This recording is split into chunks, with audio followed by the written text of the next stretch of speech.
Names cling to you the way shadows cling to walls. They do not wash away with rain or time.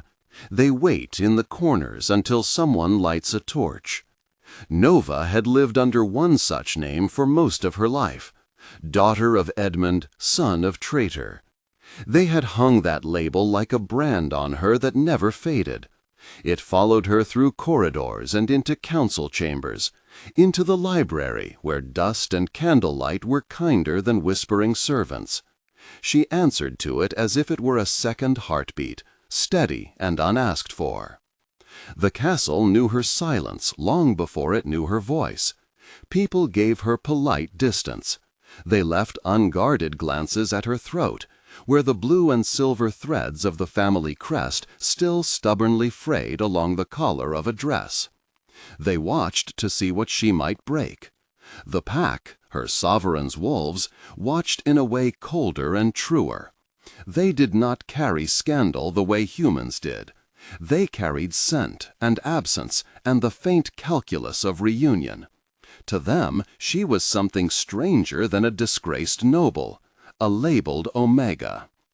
The pack had not given her that name kindly. At court, being called the Omega was both a rank and a prophecy. It marked the end of a line, the low point in an order, the one who took the fall. But in the dark library where Nova catalogued old herbals by torchlight and committed merchant ledgers to memory, Omega meant something else to her, an exile turned witness. If the pack whispered of destiny, she whispered back with ink-stained fingers and a ledger of toxins. Because if the world would brand her with a curse, she would become knowledge itself.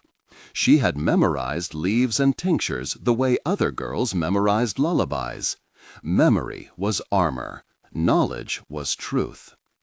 Her mother, Celine, had keeled over in a chorus of quiet convulsions that smelled of citrus and iron. The healers had murmured food poisoning and wrapped the body in pressed linen. Her father had been dragged out years later, in chains, linked to plots he swore he never joined. They pronounced the family ruined. Nova stayed. She watched. She read the ledgers her father had refused to let anyone burn. She traced payments with a finger until the ink blurred at the edges and the names repeated like mantras. There were holes in the story. There were questions, and she tended to questions the way farmers tend to seed, with patience and heat and stubborn, ridiculous hope. In the castle, the library was hers at odd hours. The shelves smelled of vellum, pine polish, and the faint sour of old wine barrels. Candlelight turned the edges of pages into cliffs. She took from them all the comfort a stained name would allow. Maps of trade routes, lists of rare herbs, scribbles in the margins left by hands long gone. Sometimes, between records, she found the tiny human things, a note with a joke that made her mouth ease, the faint scratch of a lover's name that insisted on being remembered.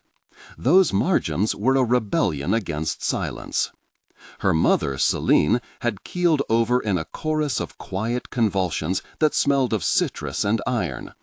The healers had murmured food poisoning and wrapped the body in pressed linen.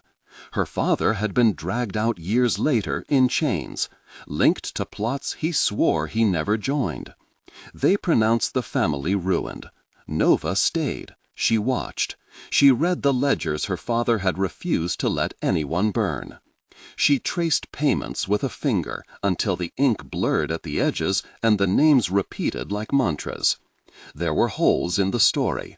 There were questions, and she tended to questions the way farmers tend to seed, with patience and heat and stubborn, ridiculous hope. In the castle, the library was hers at odd hours. The shelves smelled of vellum, pine polish, and the faint sour of old wine barrels. Candlelight turned the edges of pages into cliffs.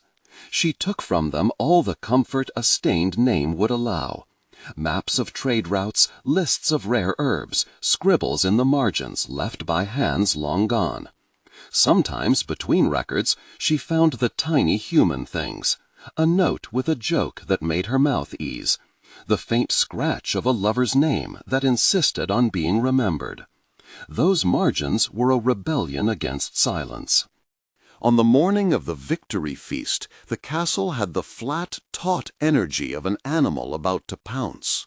Banners hung like flags of triumph. The market square hummed. Soldiers polished armor until brass became a doppelganger for sunlight. War had ended. Men cheered and women smiled with their teeth. The king would mark it with a night the memory of which the realm could savor for years. The sort of evening the chroniclers would gild in later, braided with music and the flutter of silk, and a table heavy with food. Nova did not want to attend. She told herself it would be prudent to remain out of the public eye. But Ronan, for reasons she could not fully name, had summoned her to the high table. Perhaps it was duty, perhaps it was politics. Or perhaps a monarch curious about the one who kept her head down for 5 epidemics of gossip could not resist seeing the face that had become a cautionary parable. Whatever the motive, she was there, standing at the edge of a hall stretched wide enough to swallow a dozen horses, and lit by torches that licked and spat like impatient tongues. King Ronan was impossible to ignore. He stood 7 feet tall even when he chose to walk slow. His shoulders could have carried a siege engine without complaint.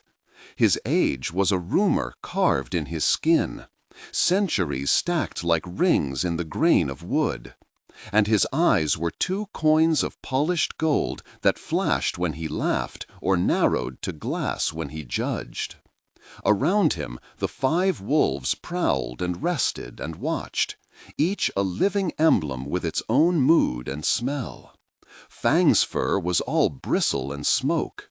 Frost moved like a soft shadow, rarely speaking, with growl or bark, but with the steadiness of old snow. Cinder's eyes were small and calculating. Steel's jaw was a blade. Raven waited in silence, a bird turned to fur. They had been with him before he became legend, before his name was law. The wolves sensed the world the way a bell senses the approach of a storm. Tension in the air, the way men held their breath, the stench of a lie. And Frost, more than most, had ways of saying when something about a person did not fit the pattern of truth, a pressure to his nose so subtle it became a test. Sometimes Frost would sit by a person's door and refuse to leave. Other times he would drop a paw on a lap and stay in that place until the owner of the lap understood that the animal had chosen them. Nova took her place at the table, hands folded against the linen, eyes scanning the room the way a mathematician might scan a theorem for error. She catalogued everything with clinical fidelity. The burnished goblets, the way wine pooled in the bowl like a suggestion of bruise, the whisper of servants moving like tides in the background. She catalogued for defense. If someone read her as fragile, they could be surprised. If someone read her as dangerous, they might think twice. The goblets were the usual heavy crystal rimmed with gold. Light went into them and changed. She had learned to read colors as others read faces. It was less a study of pigment and more of memory. How certain tinctures bent light in a way only those who had watched death up close could see. When a merchant had once brought a mislabeled bottle to the stables, she had seen the wrong glimmer, and later she had watched a stable hand's lungs give way to a cough no one could cure. She had kept those images like talismans. When the king stood to offer the first toast, the hall responded as one organism. Goblets rose, faces turned, candles tilted toward the high table, as if even fire wanted to be close to Ronan's voice. The song of the night swelled. People sang beneath their breath. The moment was thick enough to be tangible. Nova had meant to remain a shadow. She had not meant to speak. Yet when the king lifted his goblet, the swirl of wine caught the torchlight, and under the crimson, a green thread winked like vein. It was so slight that a careless eye would have read only ruby. A careful eye, one trained in the minutiae of tinctures and their ways with light and time, would see the impossible undertone. It was a moss-bent thread under rubies, a green that belonged in marshes and graveyards. Her body remembered. Her chest pulled in like a bellows, gathering the breath of a woman who had been watching fires for years. Her hands, which had steadied 1,000 quills and turned the spines of books too brittle for their age, moved before the rest of her. She did not think of court rules or the neatness of a whisper. She could not allow the king to drink. "Stop!" she shrieked. The sound tore through the room and tore the night into 2 pieces. It was not a polite interruption. It was a raw, human animal cry that carried through the hall and landed on the high table like a thrown stone. Hundreds of eyes snapped. The music stuttered. Torches tensed. The wolves rose as one, muscles coiling, nostrils flaring. It was, in a single heartbeat, terrifying. Nova lunged forward. Her movement was reckless and precise. She knew the sweep of a silk sleeve and the slant of a wrist, knew how a goblet tipped, the weight of poured wine. She struck the edge of Ronan's goblet with her palm. Glass tilted. The red poured out like a stopped heart, and the green under it separated into a trembling sheen that ran across the tablecloth and bowed at the edge before falling. The king's goblet clattered against the wood and shattered, and the air filled with the wet smell of wine and something bitter beneath it. For a few seconds, time rewound and then reassembled into shouts. "Seize her!" barked someone. A tray crashed. Men in livery moved like the mechanical parts of a clock. Someone pushed past her, hard, angry, familiar with the idea of a cautionary tale. The head of the Royal Guards, General Aldrich, reached for her arms with the practiced grip of a man who had wrestled with traitors. Hands closed on her wrists, and a hot, humiliating laugh rose from the gallery. She had expected suspicion. She had not expected the speed of accusation. "Attempted regicide," someone hissed, as if it were a litany. Nova heard Ronan's voice cut through the tumult, not with immediate fury, but with a deeper, slower tone that made people still. "Explain," he said. It was a command softened by curiosity. Instead of relief, the guards pulled her back. Shackles clicked at leather. She felt the metal kiss her skin, familiar and humiliating in equal measure. The wolves had scented something that made Frost flatten his ears and stare at her as if he might read the inside of her skull. Cinder moved toward the king, a shadow of concern. Raven cocked his head, taking everything in like a ledger. "Explain," Ronan repeated, and the command bore more weight. She did not have a speech ready. She had a ledger, a memory, and an ache in her bones that remembered Celine's hands twitching on an empty table. Her voice came out thinner than she wanted. "It is wolfsbane," she said.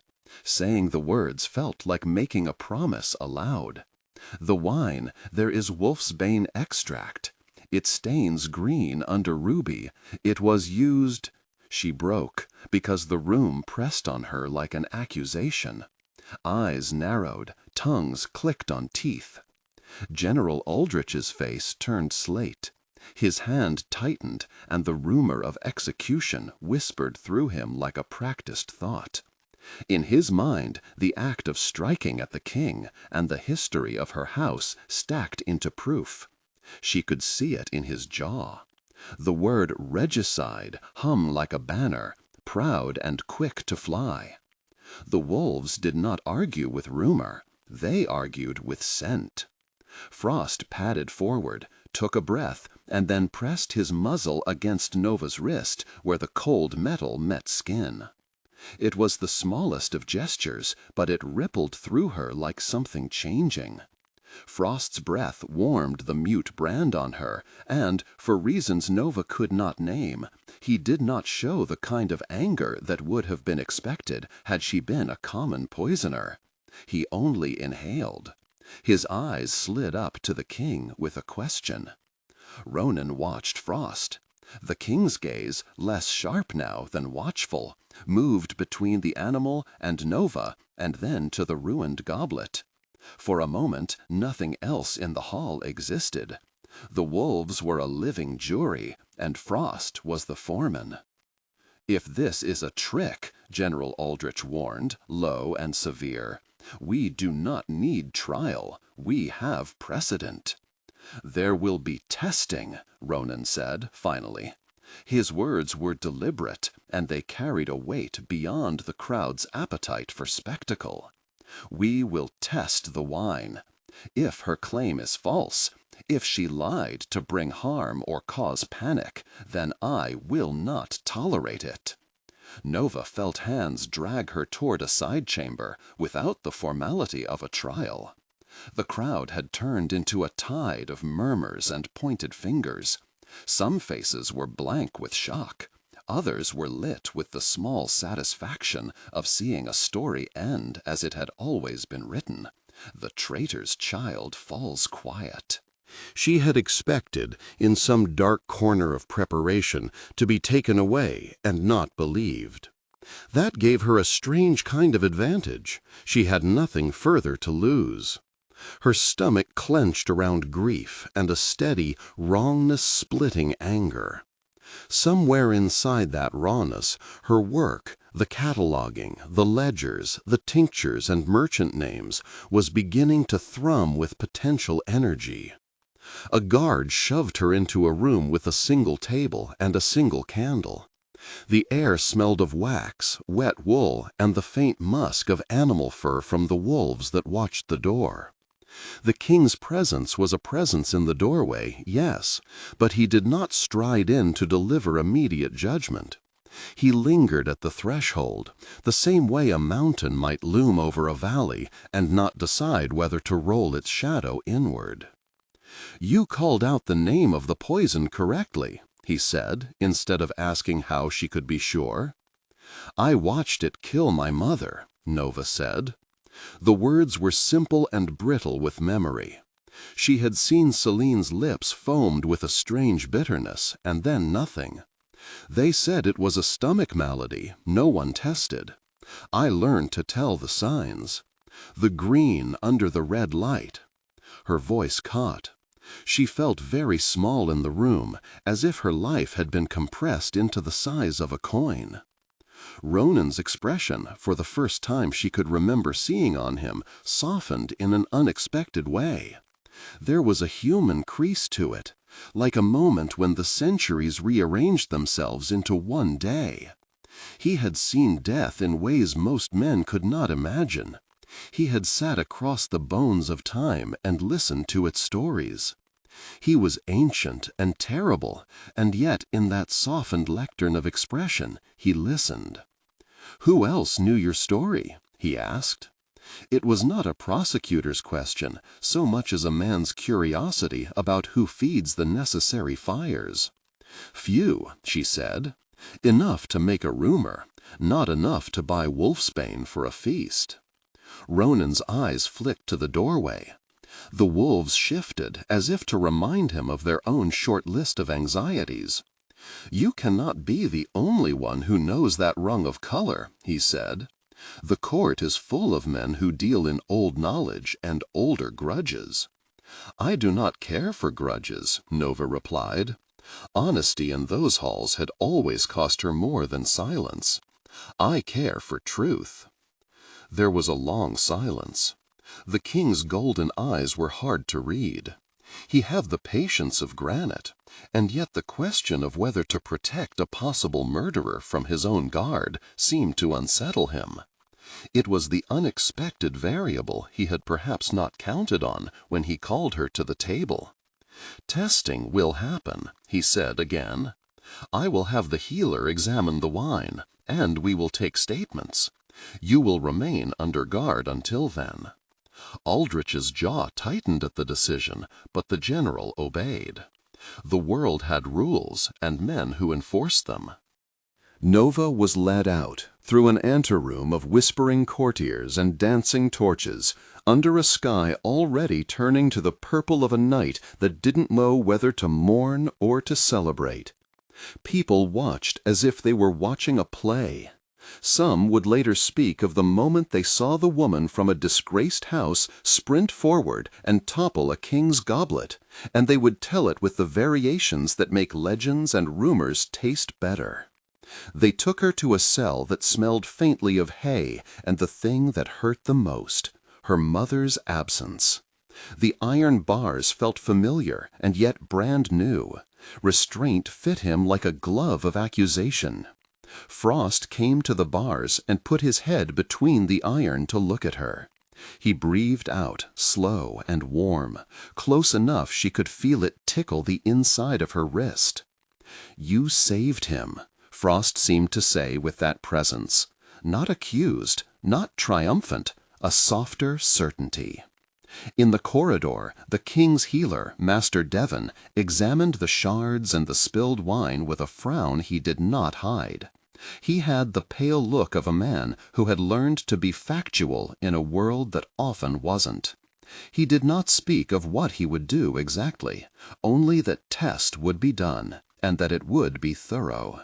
He handled the wine like a relic, and there was a small private reverence in the way he turned the jagged glass to candlelight. He would not singe the world in rumor. He would seek method. They brought Nova out again, under the same tired torchlight, to state the accusation before the court in a manner that would be recorded. The room was full of eyes searching for theater. The name Lord Corran floated in murmurs already. He sat at the high council like one might place a hand on a hot coal, unblinking and precise. He carried himself with the smooth, certain air of a man who had never once had to run to save a reputation. People liked to sit in the comfortable warmth of their allies. Corran was such a warmth, diplomatic, clever, and always close enough to power that anyone who stood beside him felt fortified. Nova watched him, and in his steady composure she felt a small, cold thing take root. There were names she wanted to say, ledgers she wanted to show, proofs tucked into the margins of merchant lists. But the court moved like the sea, slow at its base and fast at the surface. She had a voice like a rope, and it could reach only so far before hands let go. The king's court convened. Voices rose and fell like the tide. General Aldrich took the opportunity to rehearse the expected brutality of justice under his voice. It smelled of precedent, swift, sharp, and often merciful only to the ears of those who had never sat in the defendant's chair. The idea of a traitor's child screaming at a king seemed almost designed for the general's appetite. She endangered the sovereign, Aldrich said, and he looked around for approval. The nobles murmured. Their faces were quick to catch a shape they recognized, and recognition tastes of comfort. Ronan's eyes, however, were not comforted. He held them on Nova longer than the others did, combining something in his face that was more curiosity than condemnation.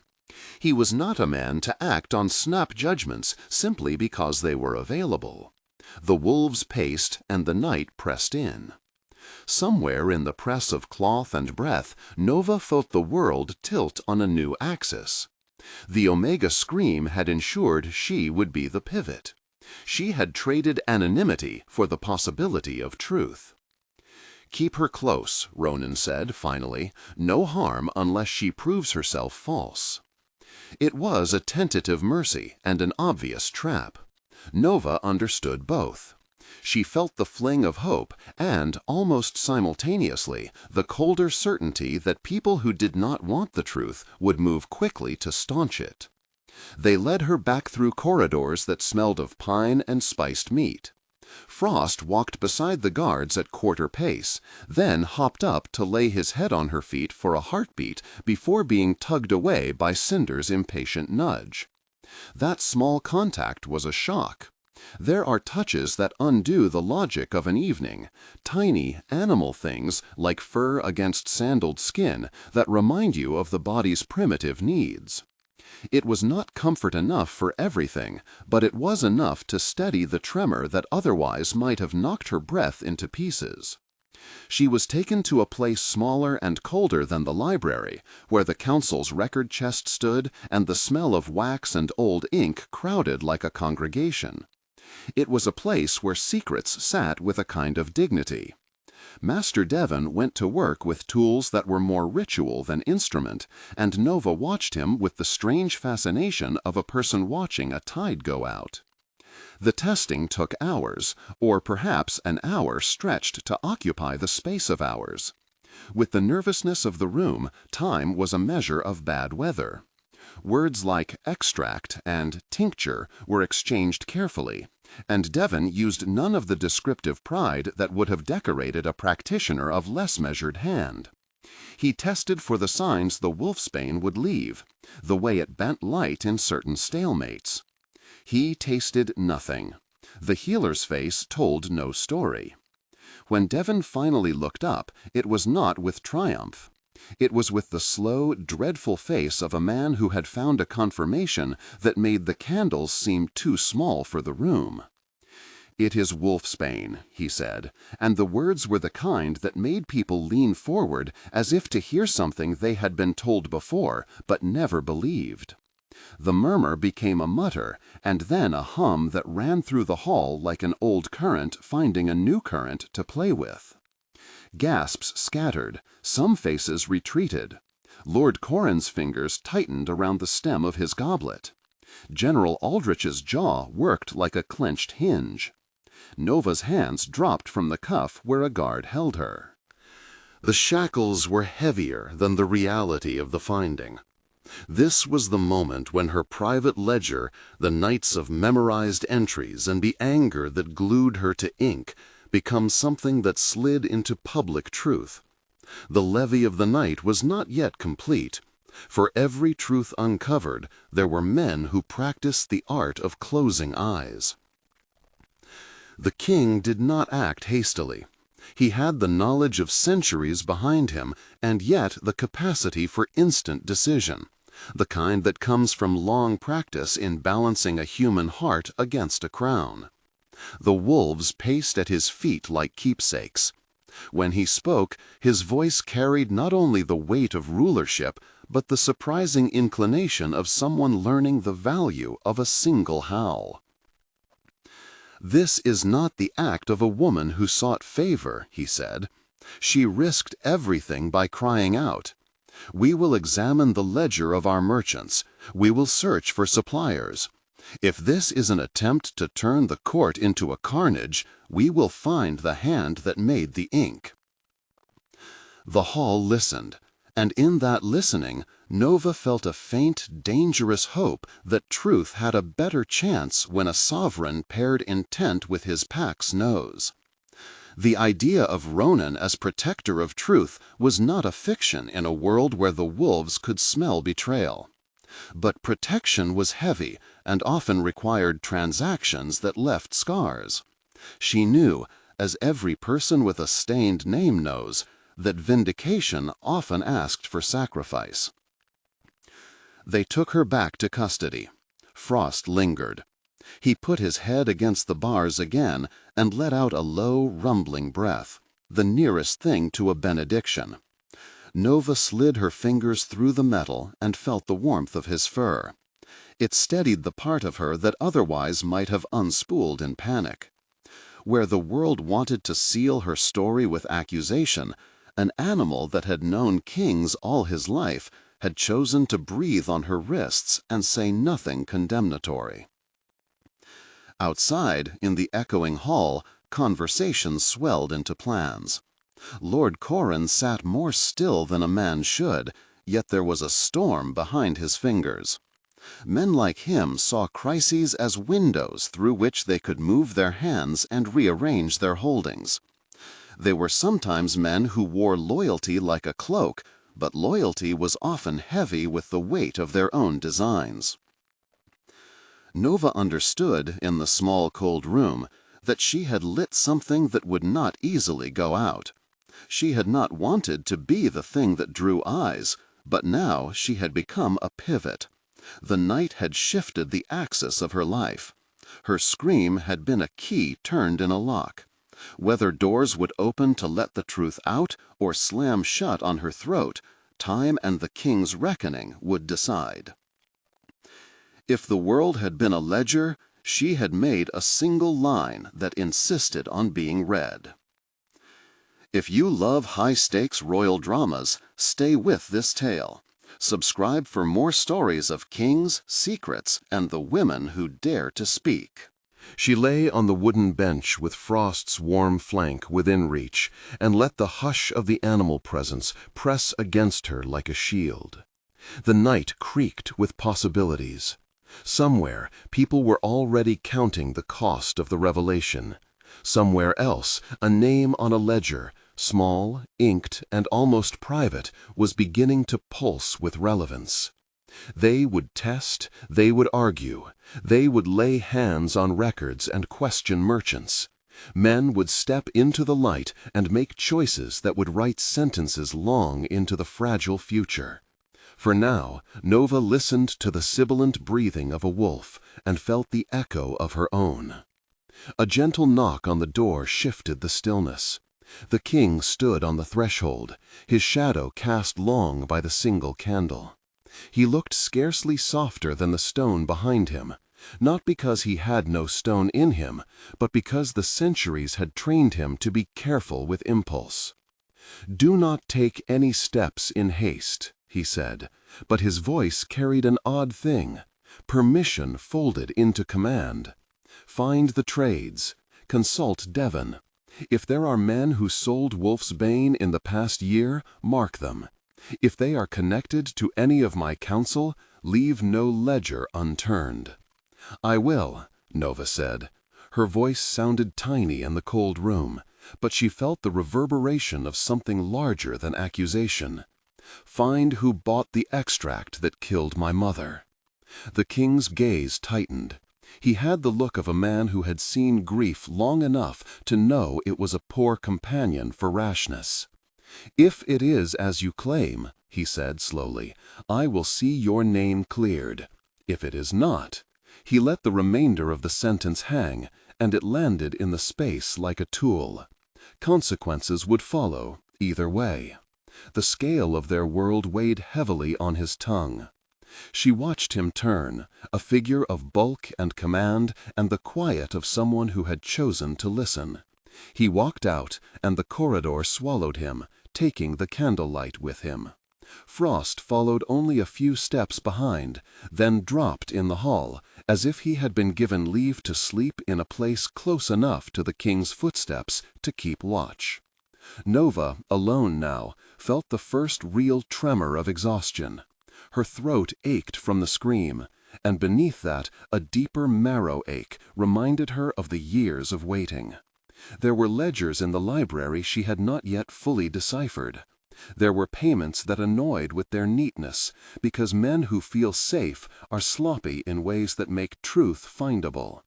As the night folded into itself, Nova held on to that tiny sliver of hope, the one that made a woman who carried a traitor's name think that perhaps history could be rewritten. She would not be the loudest voice in the hall, the court was filled with louder men, but perhaps she could be the one who knew which line in the ledger to pull. The first part of the story had been written: a scream, a toppled goblet, a king spared, and the clatter of chains. The rest would require patience, cunning, and the improbable kindness of a man whose wolves could smell the difference between truth and lie. The night kept its ink close. Dawn and the long work of unpicking lies awaited.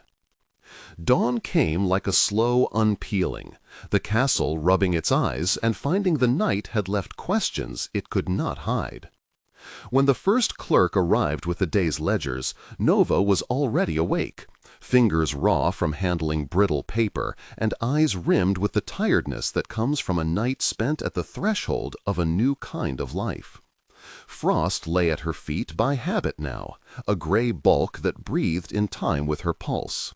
His comfort had become a thing she expected, the way one expects winter and the way one hopes spring will follow.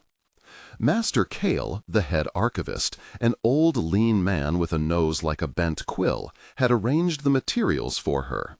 He had the quiet pride of someone entrusted with histories and the cautious respect of someone who had seen many names rise and fall in ink. He placed a slim folio on the table and, in a voice barely above a whisper, though the hall held no secrets for him, said, "The merchant rolls for the last 7 years, arranged by port and by seal." Nova's hands hovered.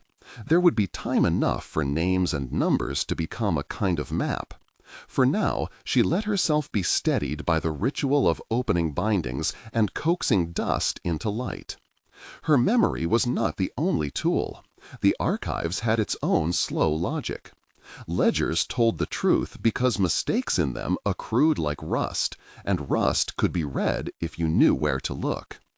Her method was small and stubborn. Note the vendor's seal, trace the ships that carried goods past the coastal towers, follow the tales of payments that did not match the goods they purchased.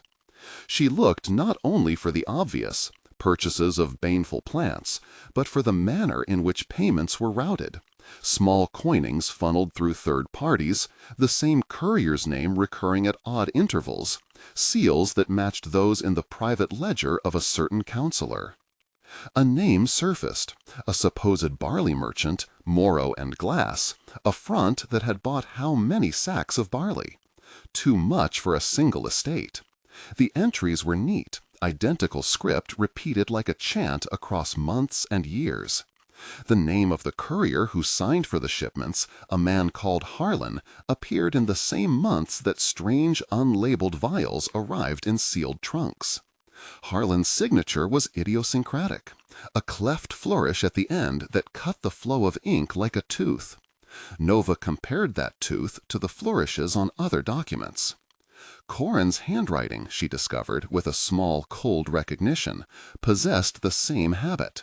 He used that same cleft flourish when signing away permissions and when consigning funds. The ledger entries were, on the surface, mundane. Beneath them, like river stones worn smooth, the pattern emerged. Payments routed through a sequence of shell accounts, all ultimately credited to a trust tied to a name she had seen elsewhere. Edmund's name, oddly and deliberately misapplied, used as an intermediary. The thread that connected the purchases to Corinne was not a bold rope, but a hairline of ink. "This is careful work," Master Kale murmured, watching her. He had the patience of a man who knew how to bury a thing where others do not think to dig. "And ruthlessness," she said. "The ledger ties him to Harlan. Harlan was the courier my father trusted for deliveries to the south. The signatures, they match." Kale's hand hovered over the folio, reverent. "A man can hide many lies behind a seal, but patterns are truth's tools." She cross-checked shipments with the tavern logs and with the portmaster's notes. She found Harlan's name penciled in a ledger of inns and found an entry noting his arrival at the graying moor the night Celine died. The innkeeper's handwriting was cramped from long hours and wine, but the dates matched. There was a small notation, "Left purse with Lord Corinne," that made her stomach pull like a finger at a loop. She took nothing for granted. Devon, the king's healer, ran tests in the quiet ways of a man who had learned long ago that loud proclamations ruined evidence. He examined tissue residues the way a jeweler might appraise a stone, patient and precise, and then recorded his findings. He would tell no one of conclusions until they were fit for the court. But he allowed Nova the view of his work, because Ronan had given her the access she had asked for, and she had an ally in the man who tended to life and its naked edges. "Not a household poison," Devon said one dusk as they bent over a thread of stained cloth, "but treated and concentrated. The way it was processed indicates knowledge and facility. Whoever procured it did not act in ignorance." "And wolfsbane goes through many hands," Nova replied, thinking not only of the plant itself, but of how men who knew how to hide things in plain sight had learned to fold their traces into common trade. A front merchant is the perfect cover. They traced Harlan, found his rooms, found on his shelf a yellowed scrap of vellum with a list of coded directions, a map of sorts, and a seal pressed into wax that matched the wax left in a purse delivered to an unnamed recipient in the king's stables years ago. Corinne's ring had left the same pattern on a document Nova had once thought to be trivial. The ring, a simply band with a notch on its edge, was a small and telling object. Corinne's ring. The more Nova uncovered, the more obvious the design of the scheme became. Corinne had been crafting a line of smoke that pointed to the family of Edmund, easy prey, public example, so that no one would suspect a counselor's blade. He bought silence with coin-offs and with threats. He arranged shipments disguised as agricultural goods. He paid Harlan to ensure discreet delivery. When Celine had died, the evidence that had been meant to incriminate Edmund had been forged into the narrative that drove him to his end. The discovery was not a revelation so much as a slow packing together of already known truths into a frame that might hold a guilty man. That was the thing with lies. With enough looking, they began to squeal. "What will you do?" Master Kyle asked late one night when the hall outside their archives had stilled to the hush of sleeping courtiers. Nova thought of the feast again, the green under ruby, the way her scream had unfurled like a flag. The kingdom had a certain appetite for finality. Corin sat at the high council and acted as if his hands were clean. She was a woman with shackles in the memory of a half-life. A direct accusation in public might feed his allies, make him play the victim in a court that loved to crown itself as fair. "We'll make him show his own hands," she said. "We will not accuse without the proof he cannot refute.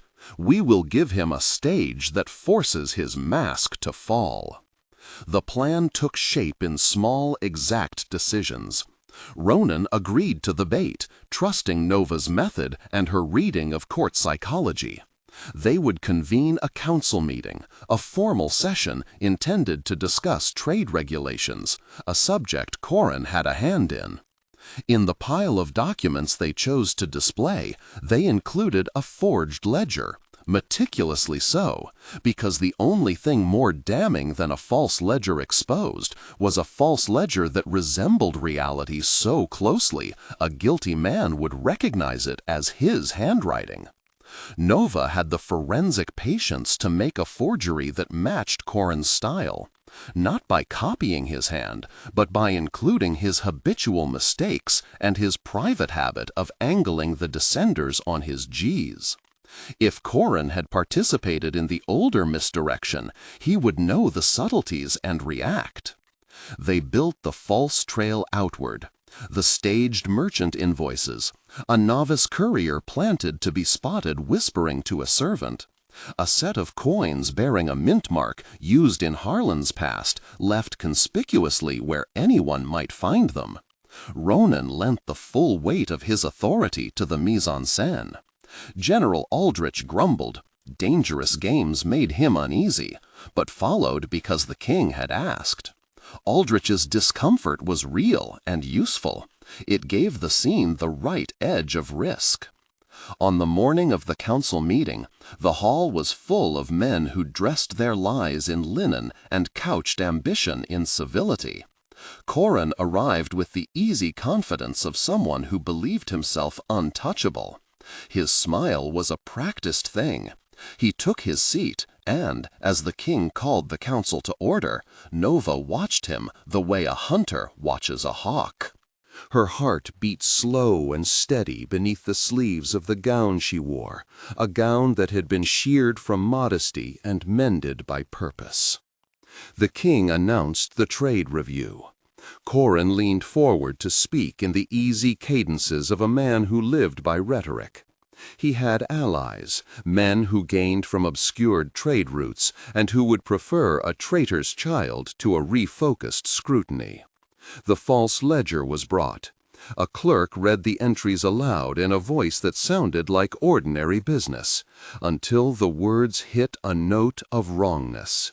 Payments to Harlan, shipments of Mossrath, consignments that matched those listed on the ledger from the night Celine died.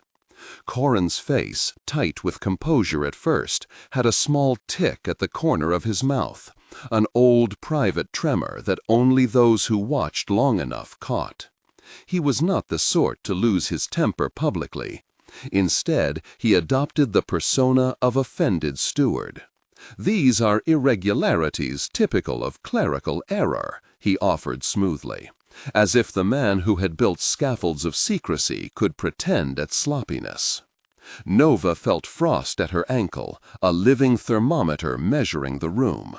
Ronan's wolves watched, their breaths the only sound in the attentive hush. The bait had been set, the rod waited for a fish. When the clerk produced a sealed pouch, claiming it had been found among Harlan's effects, Corin's hand, which had been still, moved. He reached for the pouch with a speed that betrayed him.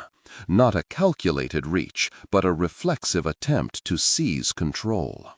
In that motion, something fell from him, a small dark vial that slipped from a hidden fold and clattered against the council bench, the sound sharp as a struck bell. Silence broke into the kind of small surgical noise a room makes when a lie is revealed. Someone sucked air through clenched teeth. A scribe's pen paused. The vial was crude and unmarked, but within it was a deep sediment, like the residue of a plant steeped beyond practicality. It was the kind of object one kept in secret, because to be found with it was as damning as a throat with broken vows.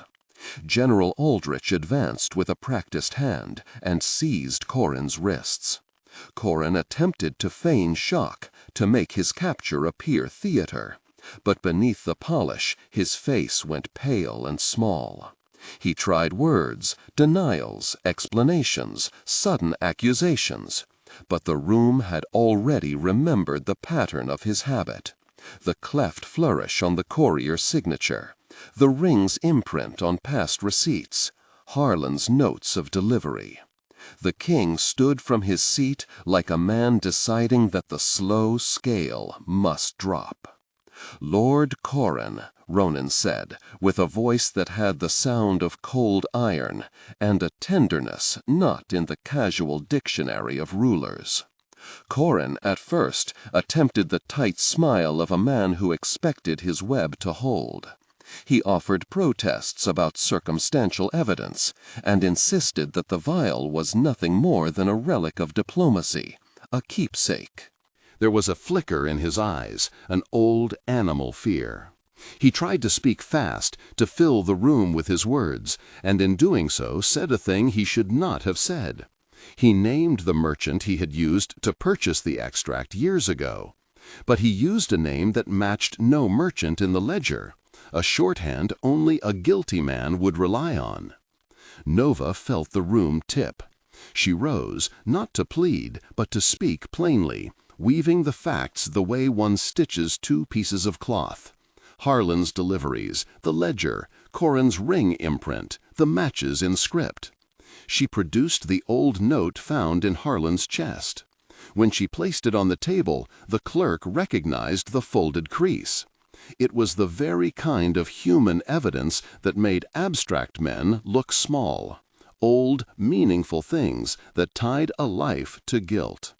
Corin's face moved as if a hand had reshaped it. He tried to laugh, but the sound was brittle. He pushed back, accused of coercion. He looked to the nobles for rescue, but the room, which had once leaned toward the comfort of a name like Corin's, had shifted its alignment. Men whose interests had been hooded by his allegiance began to count the cost of association. Wolves nosed the air and circled, and Cinder's low growl was a seamstress's first tug at the thread of a garment. Under pressure, words fell from Corin like loose stones. He insisted he had acted alone to secure stability, to soften an unpopular policy, to protect the crown. All the common excuses of men who confuse their reach for righteousness. The weakness in him, the human tremble, made him less imposing and more a man who had gambled his soul and lost. General Aldrich gripped him and presented the vial. Corin, seeing the end that waited, did something that stunned the hall. He confessed. Not with eloquent repentance, but with fractured, practical explanation. He admitted to arranging deliveries, to funneling payments through innocence, to a campaign of hidden manipulation aimed at isolating Edmund and, by extension, making his position unassailable. He claimed he had done it for the stability of the realm, for a future he believed he could manage better than men like Edmund. "Your justification does not absolve you," Ronan said simply. He was not a man taken by flourish. The wolves pressed close, and Frost dropped his head near Corin's boots as if to say the land would take what it must. "You will face trial." The court buzzed with the thrill and terror of the exposure. There was in the king's chamber a kind of righteous satisfaction, proof of wrongdoing laid out like a well-trimmed hedge. Justice, the royal kind, moved at the speed of the sovereign's will. Corin flailed for pity. He spoke of deeds done in the name of protection, but words failed to stitch the wounds he had caused. They did not drag the scene into brutality. Corin was given a trial by counsel, heavy with witnesses, and the kind of meticulous testimony that left little space for fancy. Harlan, when found, supplied a ragged confession of his own, a man paid to be the conduit for goods he did not understand, frightened into complicity by threats upon his family. Harlan's voice was a thin, honest thing. He said Corin had given him coin and a set of instructions and had called him the kind of man who would not be asked twice. The irony that someone had been so careful to create a fall and then to entrap the one who would fall upon it sat in the air like dust motes. Edmund's name, once used as a cover, was now a wound exposed to light. The trial ended not in bluster, but in the unadorned machinery of law. The sentence was read in the courtyard, and Corin was taken away to the hold where those the realm called traitors sat to meet the realm's end. Execution was a set ritual, a walk into the open with witnesses called to ensure the law was seen to be done. Nova watched from the front, Frost by her side. The king stood apart, a figure of granite softened by the thing that made him human, an old man who had felt a ghost of loneliness lessened by the truth he had been granted. When Corin's sentence was carried out, it was done without spectacle. The realm had a distaste for theater at those moments, because the king's hand was heavy enough without the added drama of gloating. Nova watched the man who had built a house of lies leave it for the last time. There was no gore, no satisfaction in the sight beyond the slow tilt of justice done. For Nova, the moment was complicated. She had wanted truth, and the truth had been violent in its consequences. She felt no triumph, only the hollow that comes when a knot unbinds after being held tight for too long.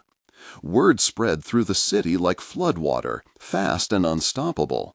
The same men who had once called Nova cursed in narrow stages now kept silence or offered belated apologies backed by the timber of their own self-preservation. Edmund's name, cleared by the trail of evidence pointing away from him, was readmitted to the ledgers of honor. The family crest, once frayed and a sign of scorn, was repaired and proudly displayed. Lady Celine's death was called murder in a way that turned the private hurt into public vindication. Nova stood in the sunlight and felt the warmth of an old name return like a healing. Ronan did not make grand speeches when he restored Nova's family honors. He preferred the economy of a man accustomed to decisions that bear consequences. He presented her with a seal of office, a small ring carved with the king's emblem, that granted her position as a formal investigator within the court. It was an odd thing to receive, a tool that meant she was now part of the structure she had once been cast out from. "You will not be caged again," he said softly. "You will instead hold the key to doors others might never dare open." She looked at him, at the king whose broad shoulders had supported the scaffolding of the court's judgment, and felt the shape of something that was not entirely a debt, nor entirely a gift. There was gratitude, heavy and real, and there was a new responsibility she had chosen. The wolves, ever present, knew what gratitude meant in ways humans sometimes forgot. Frost nosed her hand in a small, honest gesture. Cinder padded near, while Raven kept watch in a tree's shadow, as if even birds must be part of such reconciliations. Steel's jaw relaxed. Fang sniffed at the air and found the scent of justice and loved ones and, in that mixture, walked toward peace. The king and Nova spoke in private often after that, small moments where their shared danger became the foundation for something softer. There were nights when they walked together along the battlements, when Ronan told stories of the pack in his youth, and Nova replied with the kinds of details that made a centuries-old man hear the world in a new key. He did not rush affection, for he had seen the damage of haste. She did not demand assurances, for she had learned the fragile nature of trust. Their courtship was a quiet thing of mutual respect, born from shared labor in the dusty midday stacks and in the sudden hush of a council chamber. He brought her books, maps of quiet provinces, scribes' marginalia, and she brought him the small human things he had not known how to ask for: silence that did not pity him, candor without flattery, the kind of humor that made his golden eyes crinkle like something newly real. He, in turn, gave her moments where his centuries of loneliness loosened enough for him to show an almost childlike delight in small comforts, a bowl of warm stew, an odd pair of gloves that fit his large hands, the way he watched the wolves sleep. There were boundaries. They spoke often about the nature of power and consent, of the unequal footprint of a king and a woman who had once been shackled in the memory of a family's shame. He did not insist, she did not beg. In the moments that mattered, they chose together. And when they chose the most intimate things, when they decided finally to stand with joined hands before the pack and the court and the world, they did so with the dignity their histories demanded. Before marriage, however, Nova set about building the office the kingdom needed, a small, secure house of investigation, separate from the court's gilded hall and yet answerable to the crown. She trained a handful of recruits, men and women who had learned the craft of watching and listening, a former scribe with a knack for dates, a quick-eyed kitchen maid who could read the tell of a hand, a former guard turned clerical worker who understood the language of threats. Ronan, in a gesture that was at once symbolic and practical, allowed two of his wolves, Steel and Raven in particular, to travel with investigators when the work touched borderlands or lawless roads, because the presence of the pack carried weight that men tended to respect. The office was not a place of vanity. It smelled of ink, of leather, of the tang of doubt. It taught recruits to look for the small things that men's pride made them drop. A coin with a different edge, a courier whose boots had a repair made by a particular cobbler, a ledger whose ink faded unevenly because the quill used had a worn nib. Nova taught them patience and the quiet joy of making small discoveries. She counseled them on ethics, how not to be consumed by the act of unearthing pain, and on the responsibility of telling the truth, especially when truth could hurt. Her first formal case as the Crown's investigator was not trivial, a series of small poisonings in the northern towns where merchants who questioned a consortium's prices died quietly. Nova approached them with the same thorough patience she had used against Corin. Threads pulled so gently they did not snap, so steadily that what was hidden did not know how to remain. Her team learned quickly. The kingdom learned to trust a woman who had once been a lesson against mercy. People who had hidden fewer crimes under the rug found the rug lifted and trembled. Through it all, Ronan was present but never overbearing. He offered counsel when asked, then protection when danger rose. The pack remained integrated into the life of the court in a new way. They were not only emblems of fear, but of guardianship, and their presence with the investigators was a reminder that the realm's safety rested as much on dogs' noses as on men's sharpened swords. Their marriage was an occasion unlike any the kingdom had seen. It was not a coronation of dominance, but a quiet, glorious joining acknowledged by many who had watched from shadows and longed for a moment of peace. Frost walked by Nova's side as she entered the small grove where the vows were spoken. The wolves formed a circle, their breaths a chorus of acceptance, and the court took its place without the pomp that might have overshadowed the simplicity of two people choosing each other. At the moment Ronan offered his hand, Nova felt the weight of history and the lightness of having chosen truth. The king's hands were larger than hers, steady and warm, and when she placed her hand in his, it was with the knowledge of all that had passed: the scream, the ledgers, the trial, the truth, and the long nights of reading. It was not a fairy's love. It was a partnership built on trust and on the odd alchemy of danger and mutual rescue. They did not build a marriage on spectacle. Instead, they built a life of small alliances. Evenings where the king and his queen walked among the people in plain clothing to know what their realm needed. Mornings where Nova taught recruits. Afternoons when Ronan listened to a new report and gave counsel. Nights where Frost laid between them and the wolves slept at their door, with the silent, steady presence of beasts who had lived longer than most rulers' memories and who had learned to love in a way that transcended speech. In time, the office Nova founded grew. It became a place where the wrongs of the realm could be redressed quietly and without the sideshow that so often gilded punishment. Its investigators learned to sift rumor from fact, to protect the innocent, and to bind justice to mercy where possible. Nova trained those who would succeed her, not with blows, but with the patient hand of someone who knew the cost of silence. Years later, the memory of the feast remained not only because of the drama of a toppled goblet, but because that cry, the Omega scream, had altered the direction of a kingdom.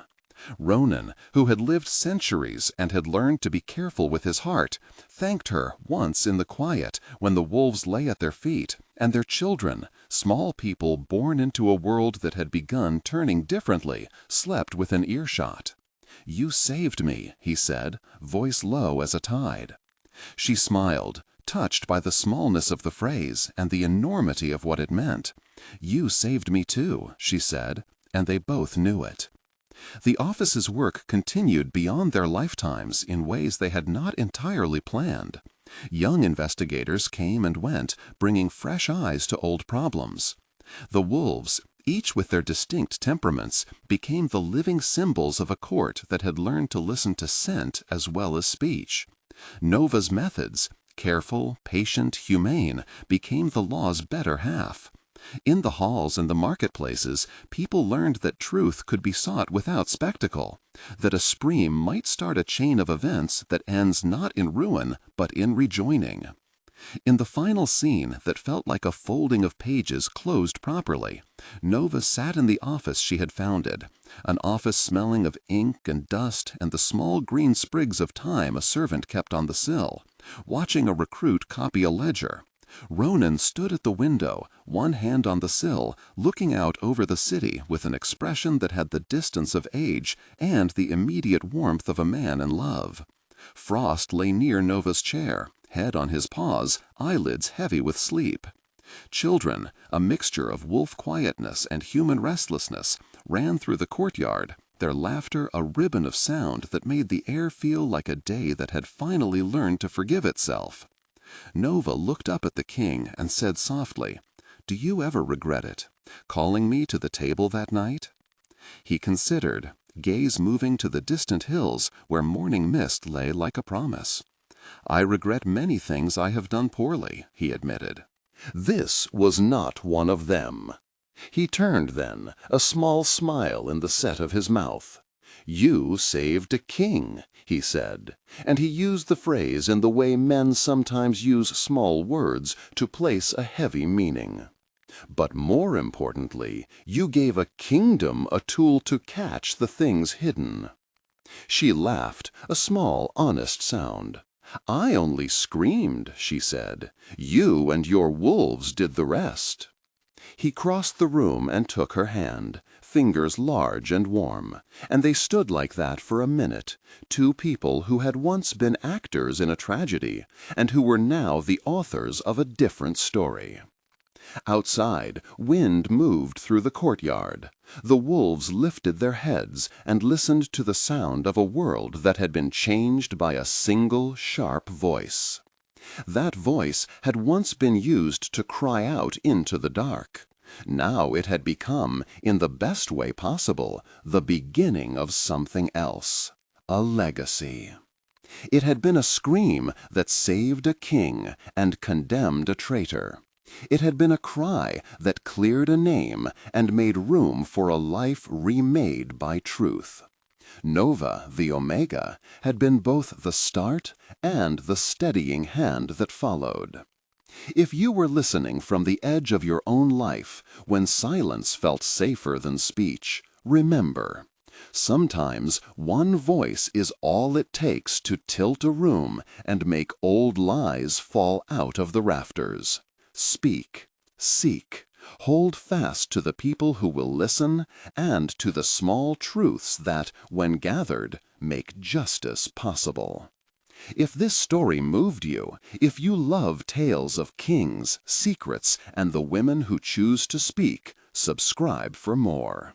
Tell us in the comments, what would you have done in Nova's place?